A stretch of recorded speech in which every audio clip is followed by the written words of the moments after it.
Bismillahirrahmanirrahim. Assalamualaikum warahmatullahi wabarakatuh. Alhamdulillahirabbil alamin. Nahmaduhu wa nasta'inuhu wa nastaghfiruh. Asyhadu an la ilaha illallah wahdahu la syarikalah wa asyhadu anna Muhammadan abduhu wa rasuluh. Allahumma shalli wa sallim wa barik ala sayyidina wa habibina wa maulana Muhammadin wa ala alihi wa sahbihi wa man tabi'ahu ila yaumiddin. Radina billahi rabba wa bi Muhammadin nabiyya wa bil islami dina. Rabbi syrah li sadri wa yassir li amri wahlul 'uqdatan min lisani yafqahu qawli. Teman-teman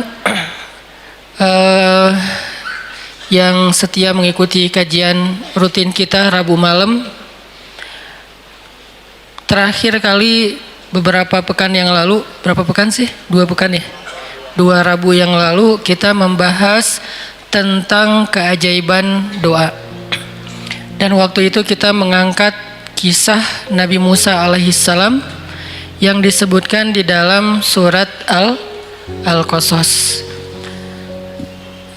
Malam ini kita akan lanjutkan karena waktu itu kalau nggak salah kita baru saja membuka dengan cerita Musa di usia remaja atau Musa di usia muda.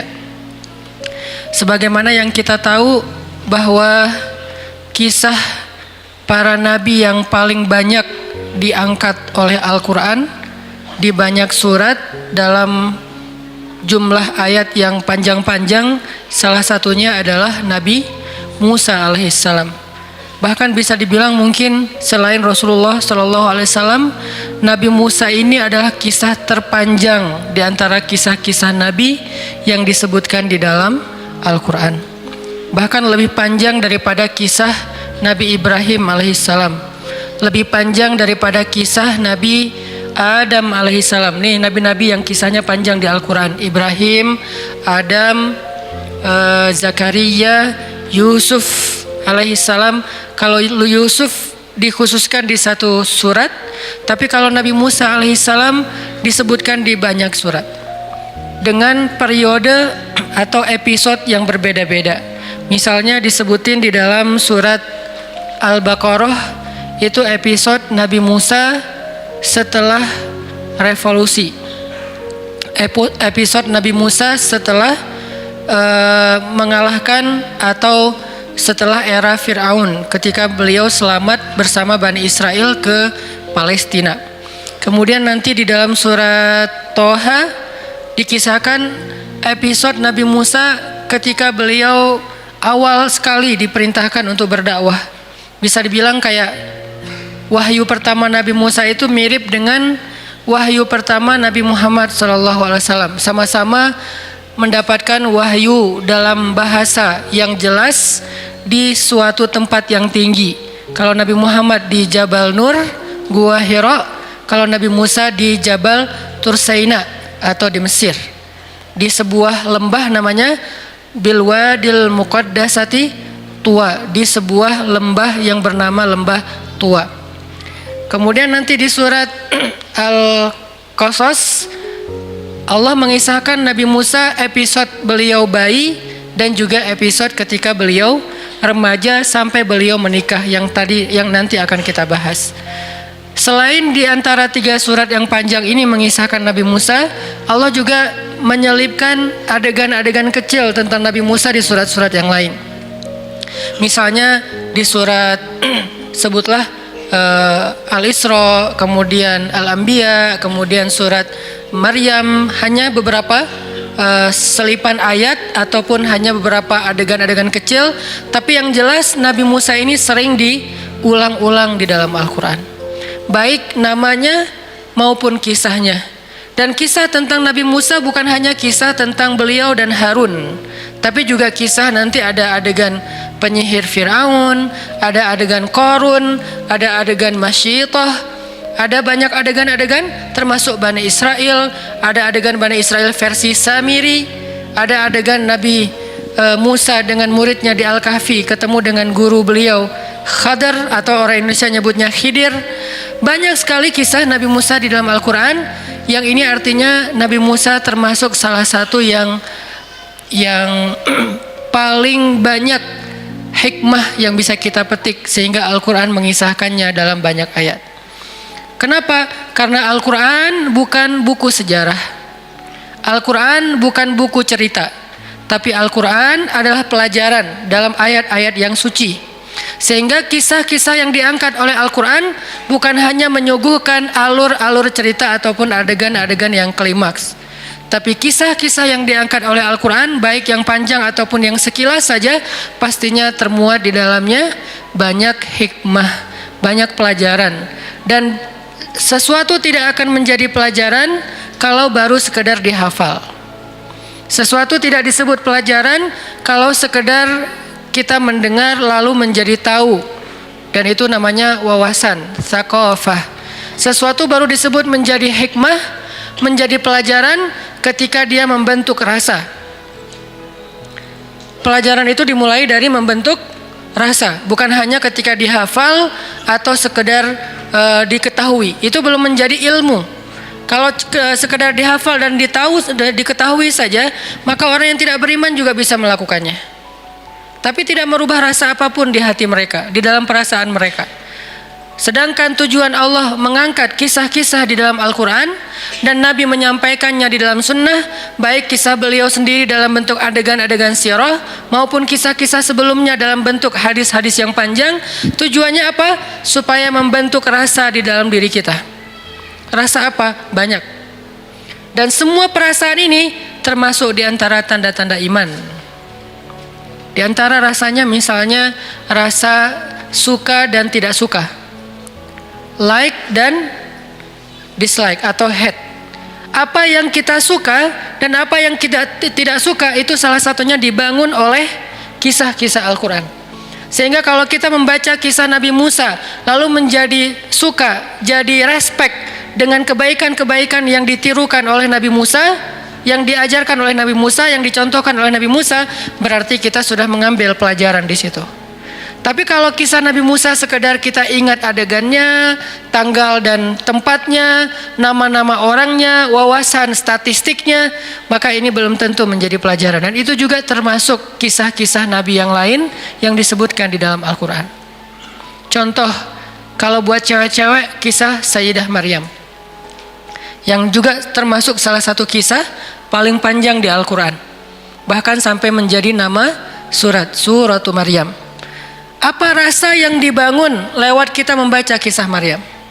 Kalau kita hanya sekedar, oh Maryam itu orang Palestina, oh Maryam itu anaknya Imron, oh Maryam itu ibunya Isa, oh Maryam itu ponakannya Zakaria, oh ibunya Maryam itu sama ibunya Yahya itu adik kakak. Ini wawasan sejarah, belum menjadi ilmu sejarah. Terus apa yang dimaksud dengan ilmu sejarah?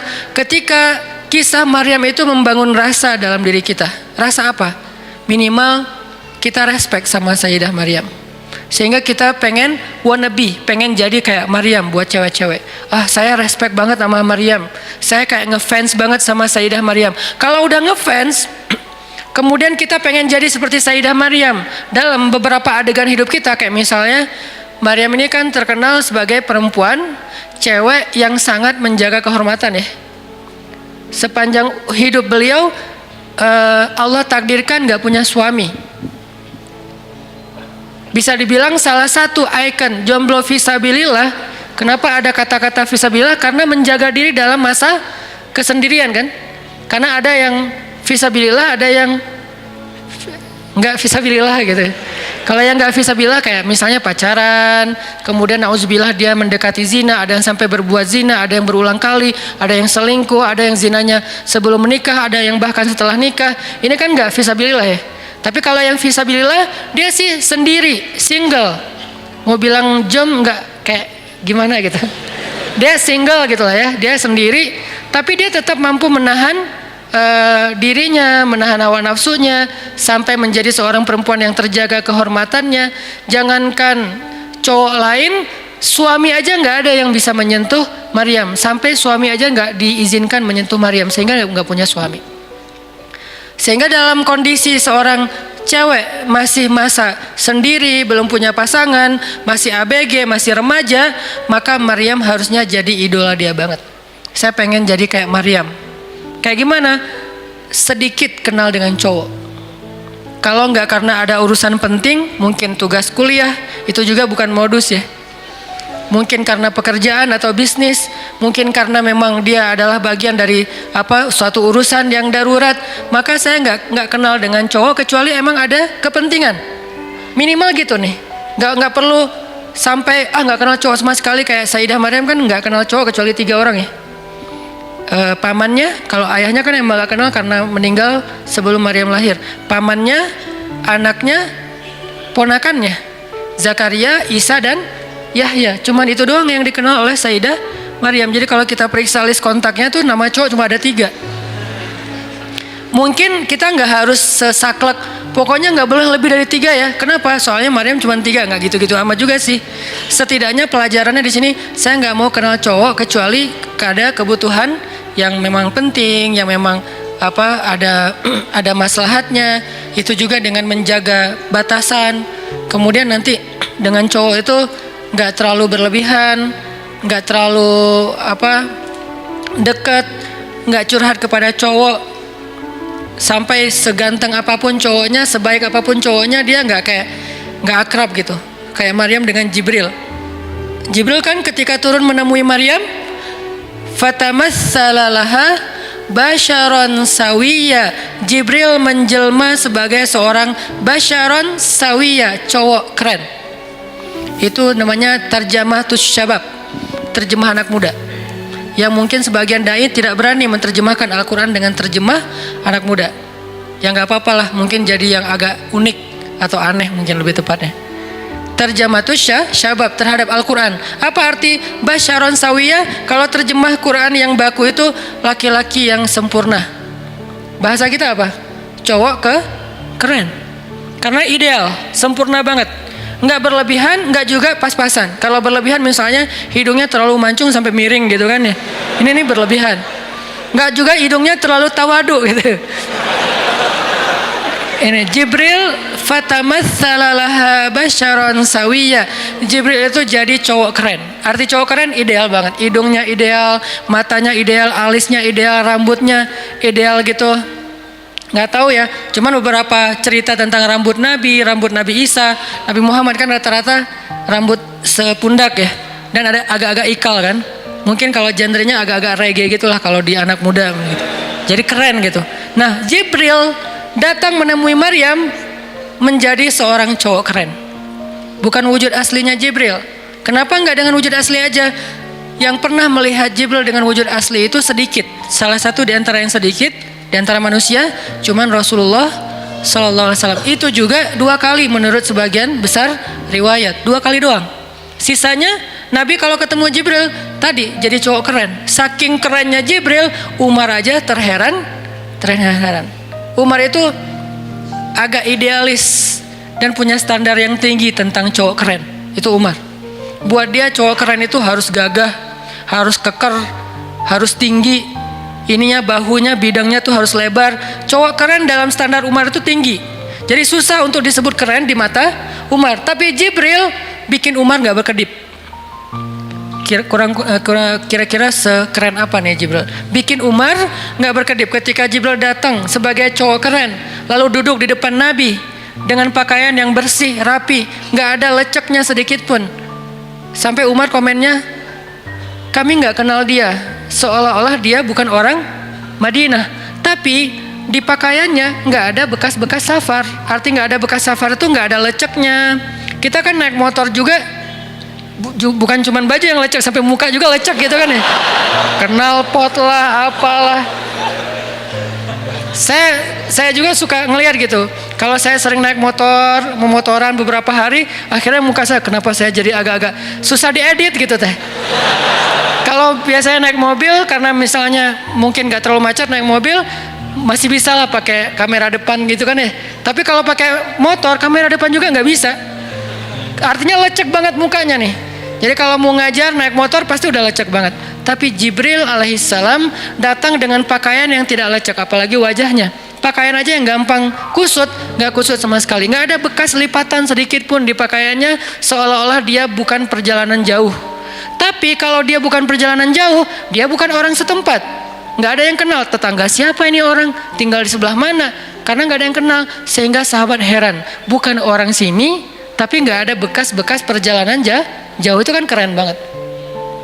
Sehingga Umar dengerin aja, dia tiba-tiba duduk di depan Nabi, menautkan lututnya dengan lutut Nabi, ketemu gitu, ngobrol sama Nabi, wajahnya berseri-seri, dia tersenyum, bertanya kepada Nabi, sebutin apa Islam, sebutin apa iman, sebutin apa ihsan, kapan terjadi kiamat, apa tanda-tanda kiamat. Setiap dia bertanya, dia membenarkan, dia bertanya, dia membenarkan, sampai setelah itu dipeluk Rasulullah oleh laki-laki itu, dia pun pergi. Sahabat masih diam aja, mereka takjub melihat ini cowok keren banget. Nggak tahu di situ ada cewek-cewek atau enggak. Kebayang kalau di zaman sekarang Jibril turun, wah, bisa pingsan. Yusuf aja bisa pingsan, apalagi Jibril. Karena Yusuf gantengnya ganteng-ganteng Nabi. Kalau Jibril ganteng-ganteng malaikat. Kebayang nggak tuh gimana gantengnya? Nah, cowok sekeren Jibril datang ke dalam sebuah mihrab. Maryam lagi sendiri di situ, ABG, usia sekitar 20-an tahun. Artinya anak remaja banget, lagi semangatnya, lagi kalau zaman sekarang tuh lagi pengen kenal lebih banyak orang, lagi pengen cari ekspresi dirinya kayak gimana, lagi pengen diakui. Usia 20-an tahun, dia lagi duduk sendiri di sebuah kamar tempat dia beribadah. Tiba-tiba datang cowok kerennya keren malaikat, bukan keren para nabi lagi, Jibril alaihissalam. Dan Allah yang bilang keren. Allah kan juga, kalau standar Allah lebih tinggi lagi dong. Standar Umar aja udah tinggi, apalagi standar Allah. Allah nggak akan bilang keren kalau nggak benar-benar keren. Allah sendiri mengatakan basyaron sawiyan. Laki-laki yang sawiyan itu artinya ideal, semuanya pas, nggak ada yang lebih, nggak ada yang kurang. Keritingnya nggak keriting amat sampai lalat aja nyasar misalnya. Enggak juga lurus-lurus amat sampai jadi perosotan, enggak juga. Jadi artinya benar-benar ideal, sawiyan, pas gitu. Putihnya pas, nggak sampai terlalu putih jadi agak diragukannya cowok apa cewek ya gitu kan ya. Ini pas banget, putihnya putih maco gitu. Tapi nggak terlalu dark juga gitu, nggak terlalu doff lah. Ini nih cowok paling ideal, nggak bisa dibayangin pastinya. Tapi yang penting Allah bilang ideal, berarti udah ideal. Basyaron sawiyan berarti keren banget. Ketika ketemu Maryam sebagai wujud seorang laki-laki cowok yang keren banget, Maryam membuka matanya ngelihat ada cowok di depannya. Apa kalimat yang keluar dari lisan Maryam? Spontan, bukan kayak pencitraan ya. Auzubillah, enggak gitu. Ini benar-benar spontan. Auzubirrahman, auzubirrahman. Bahasa lain dari auzubirrahman itu auzubillah. Aku berlindung kepada Allah. Jadi ngelihat cowok sekeren Jibril aja berlindung kepada Allah. Kita belum juga seperti Jibril, bahkan belum seperti Nabi Muhammad, belum seperti Nabi Yusuf. Biasa banget lah. Udah nggak ada perlindungan gitu. Udah hilang semua perlindungan. Ini artinya berarti kalau kita membaca kisah Maryam dan mau mengambil pelajaran, bangun rasa itu. Rasa apa? Rasa pertama ngefans sama Maryam kalau buat cewek nih. Kedua pengen jadi seperti Maryam. Ketiga mulai tertarik dengan kebaikan-kebaikan yang dilakukan Maryam, kayak misalnya ahli zikir, senang itikaf, menjaga pandangan, menjaga ucapan, menjaga hubungan interaksi dengan lawan jenis. Ini berarti kisah Maryam udah jadi ilmu buat kita karena udah membangun rasa. Tapi kalau kisah Maryam kita cuma hafal surat Ali Imran, kita hafal surat Maryam, kita hafal surat-surat tentang kisah Sayyidah Maryam di tempat yang lain, berarti kita belum menjadikan itu sebagai ilmu, baru sekedar menjadi wawasan. Makanya teman-teman, kalau kita mau mengambil ilmu atau hikmah dari kisah para solihin yang ada di dalam Al-Quran, cobalah jadikan apa yang kita baca, apa yang kita dengar, apa yang kita renungkan dari kisah-kisah itu menjadi rasa di dalam hati. Udah berasa belum? Rasa apa Ustadz? Tadi minimal banget rasa respect ataupun ngefans sama tokoh-tokoh soleh yang ada di sini. Kalau ceritanya cerita Firaun, rasa benci, rasa nggak respect, nggak mau kayak gitu.